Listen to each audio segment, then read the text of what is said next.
Hello guys, ఇది వచ్చేసి మా ఆఫీస్ వ్లాగ్. ఎండలో నుంచి వచ్చేసరికి వాటర్ అవుతున్నాయని వాటర్ తాగేసి వెళ్తున్నాం. ఇది మా ఆఫీస్ ఎంట్రన్స్ అనమాట. ఇక్కడ వచ్చేసి నేను యాక్సెస్ ఇచ్చి లిఫ్ట్ ఎక్కడానికి వెళ్తున్నా. లిఫ్ట్ ఎక్కేసి మా ఫ్లోర్కి వచ్చేసాం ప్రాజెక్ట్ ఓడిసికి. అండ్ ఇక్కడికి వచ్చేసి మా ప్రాజెక్ట్ ఓడిసికి నేను యాక్సెస్ ఇచ్చేసి ఎంటర్ అయిపోతున్నాను. ఎవరైనా వచ్చారా రాలేదా అని చెప్పి ఒక రౌండ్ లుక్ వేసి ల్యాప్టాప్ ఆన్ చేసేసా. ఎవరూ రాలేదు, బికాస్ ఎర్లీ మార్నింగ్ వచ్చా కాబట్టి. అండ్ మా మేనేజర్కి ఇక్కడ మెసేజ్ చేసా, మార్నింగ్ టిఫిన్ తినలేదని ఫ్రూట్స్ తింటున్నా అండ్ వచ్చేసి ఇప్పుడు టైం షీట్ వేస్తున్నా.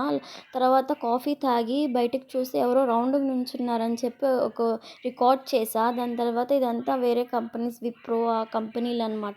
మా ఆఫీస్ సెజ్లో ఉంటుంది కాబట్టి వేరే కంపెనీస్ కనిపిస్తాయి మాకు. అండ్ ఇది వచ్చేసి లాగౌట్ టైం అనమాట. 5:45 అయిపోయింది. నేను లాగౌట్ ఇచ్చేసి బయటకు వచ్చేసా. ఇక్కడ మా ఆఫీస్లో కొంగలు వస్తాయి అప్పుడప్పుడు, ఆ కొంగల్ని కూడా రికార్డ్ చేసా. అండ్ మేము వెళ్ళిపోతున్నాం అనమాట. And that's it for the day. Thank you guys, bye.